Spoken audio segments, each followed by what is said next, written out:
ডাক ডাক ডাক ডাক অস্থির লেভেল অস্থির।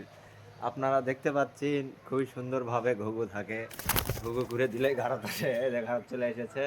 এই সিস্টেমে ঘুঘু পাখি খুবই পোষা ঘুঘু, সেই সুন্দর ঘুঘু উড়ে দিলেই আবার ঘাড়ত চলে আসবে। এই ঘাড়ত থেকে এই ঘাড়ত এলো, দেখতেই পাচ্ছেন আপনারা খুবই সুন্দরভাবে ঘুঘু টেম হয়ে গেছে। 100 অস্থির লেভেলে পোষা হয়ে গেছে। টেম পাখি যাদের লাগবে নিতে পারবেন। এটা প্রচুর ডাকে, সাংঘাতিক ডাক, কিন্তু কোনো সমস্যার কারণে ডাকতেছে না। হাত দেয় না, হালকা পাতলা লাড়ছাড়, আর শীতের আবহাওয়ার জন্যে লড়াফেরা করতো না।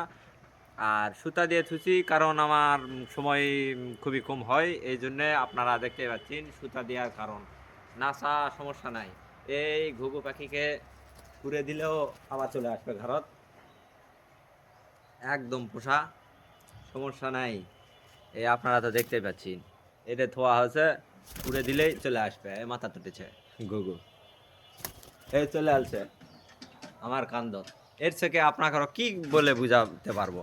100 জোস, মানে ঘুঘু একটা টেম, মানে ছেড়ে দিলে ছেড়ে দিয়ে খাওয়া যায়, সমস্যা হয় না। আবার এটাতে শিকার করা হয়, সব দিকে পারফেক্ট, যেটা থুবিন সেটাই থাকে। আপনারা যদি নিতে চান নিতে পারবেন।